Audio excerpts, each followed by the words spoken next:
Salut les cyber-aventuriers et bienvenue dans cette nouvelle capsule. Je suis Ninefol Ouattara, votre formateur TIC. Dans cette capsule, nous allons décortiquer ensemble des mystères de la sécurité informatique. On commence par une série d'outils qui vont faire de vous des ninjas du web parce qu'on va parler d'un truc qui fait trembler les censeurs et les espions. Il s'agit du navigateur Tor. Mais avant cela, laissez-moi vous expliquer le pourquoi de cette capsule. Récemment, j'écoutais un podcast de Edith Broubleu qui interviewait Karine Boulaté. Elle a eu à dire dans son interview, il y a une période où la CPI, la Cour pénale internationale, a eu à bloquer l'accès à son site depuis la Côte d'Ivoire. Et moi également, dans mon coin, j'ai eu à être bloqué par des institutions internationales comme de telle sorte que je n'accède pas à certains contenus sur le web. Donc on va se poser la question de savoir pourquoi est-ce que certains sites sont bloqués. Souvent, c'est pour éviter que les choses aillent dans tous les sens, c'est pour éviter d'être exposé à certains contenus qui peuvent déranger, c'est pour également une raison commerciale parce que la zone dans laquelle les sites sont bloqués ne sont pas une zone financièrement exploitée. Voilà.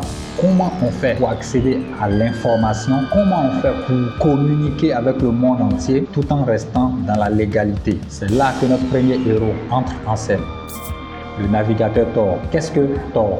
Imaginez un oignon mais en version numérique, plein de couches de chiffrement qui cachent votre identité. C'est ça Tor. Un réseau qui fait voyager vos données à travers le monde de façon incognito. Comment ça marche? Vos données font le tour du monde, passant de serveur en serveur, chaque fois chiffré. Donc chaque fois, il y a un chiffrement qui est fait. C'est comme un jeu de pistes géant, sauf que personne ne peut vous suivre. À quoi ça sert? Tor, c'est votre allié. Avec Tor, vous pouvez contourner la censure. Donc, fini certains sites bloqués. Avec Tor, vous protégez votre vie privée. Adieu les espions. Avec Tor, vous pouvez communiquer en sécurité. Parfait pour les lanceurs d'alerte et les journalistes.